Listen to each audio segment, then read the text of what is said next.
Hi everybody, Angel Thunder coming to you from inside my office here at the Skin Coach, and I wanted to speak to you today about something that I fear is not being understood when it comes to consumers, or not being taught by several of the skincare companies that are out there over the counter, or even just people that watch YouTube video, and that is called facial mapping. Now, as a teacher, I have been taught a lot about using the facial map as it corresponds to the different areas of the body. So when I work with my clients, I use the facial map and was taught to use the facial map many years ago through a company called Dermalogica. I am very blessed to have been a apprentice of the company many years ago when I first started out in skin, and have kind of used their idea of facial mapping down through my years of working on people, whether it be in consults or with people that want to know a little bit more information, why their skin is breaking out. And it kind of helps me to give a rounded approach when it comes to working on the skin for a person, because I do believe that the skin should be looked at in a mind-body wellness comprehension versus just what's here topical, or what we would refer to as what's called corneotherapy. The stratum corneum being the what we can see layer of our skin is pretty much the focus of a lot of companies that are out there product-wise when it comes to entertaining you, the consumer. So with this in mind, and without sounding like I'm bashing any one company, this is called, and I hope you can see this very well, the Chinese facial map. Now, as you can see, and I hope it's not too shiny with my light there that's in front of us, the Chinese facial map looks at different areas of the skin and different areas of your face as it corresponds to, say, the stomach or the gynecological issues that women have. You can also see on there that there's the heart, and then up along the forehead are issues where you have the intestinal tract or the bladder. I use this in consult with people more times than not, and with a lot of my clients that come in that are acne clients before they do things like peels and what have you, so that we are getting a comprehensive approach. So if I can show this up to you again, so as you're looking at the forehead right here and down descending areas, you'll notice that if a person has breakouts or redness in those areas, we're talking about the bladder, the intestinal tract, and some fire that might be going on in those areas.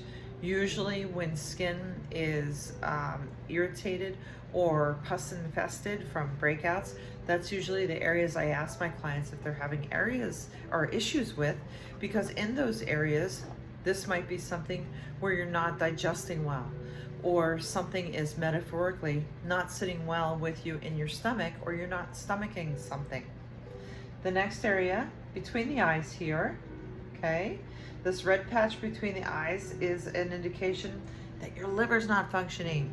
So overindulgence of too much alcohol or too many things that are acidic in the body and just not digesting very well, or allowing the liver to detoxify.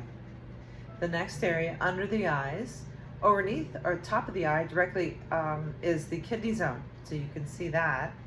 So for those of you that have puffiness in those areas, or you might have areas where you're a little bit more dark in those areas, one of two things could be going on.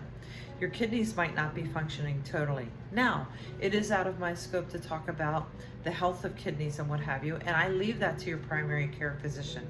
But if you look back through your lineage and into genetics, maybe this is something where there might be kidney issues in the family.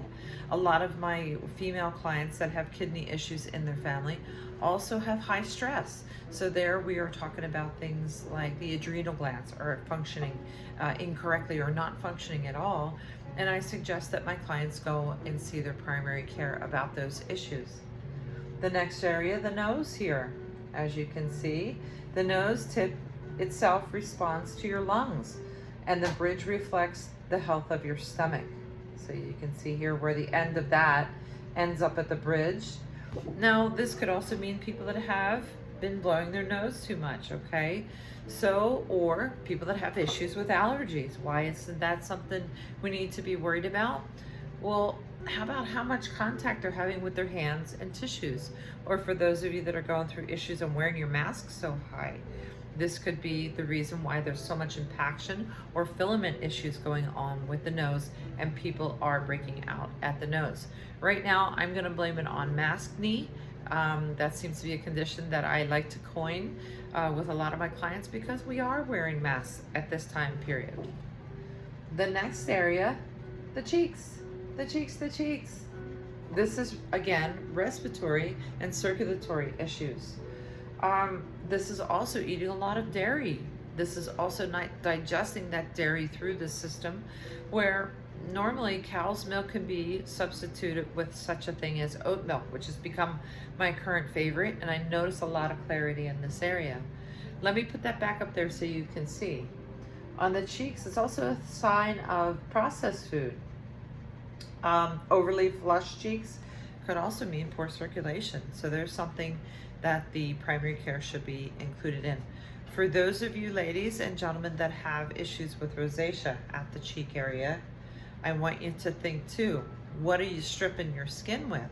A lot of people that have issues with a band of redness here at the cheek area, you're not getting a lot of vitamin C as well to help with the appearance of those on fire capillaries that are making you appear so pink. All right, the next section, the mouth. This generally around this area is about indicative of your digestive system. So are you breaking out along the lip line? Are you breaking it out around the areas of the lips or between the end of the nose, which is, we heard earlier, the lungs, to your digestive tract? This could be a lot of things beside pore waxing. Just kidding. It could be an issue of where you're using occlusives on this area, such as lip balms and that are not digesting up and out of the skin if you don't exfoliate.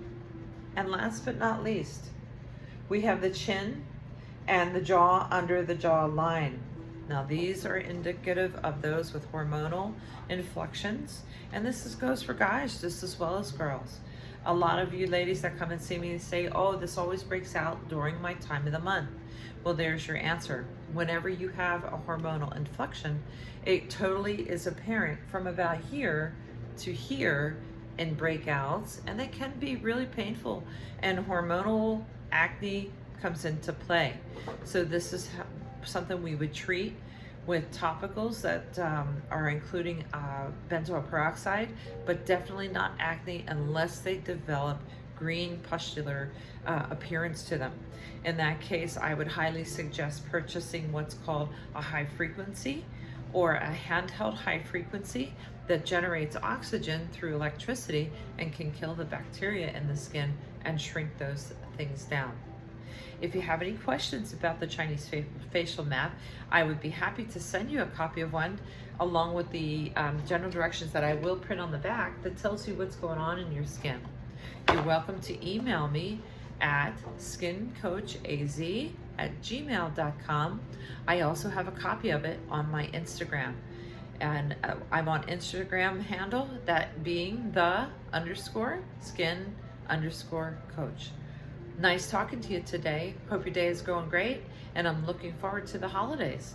Don't forget about the 12 Days of Christmas specials I have currently going on through Google, and you can Google my business, Angel M Brand Aesthetics / the Skin Coach LLC. Take care of yourself, and of course, be Pono and always pay it forward. Bye for now.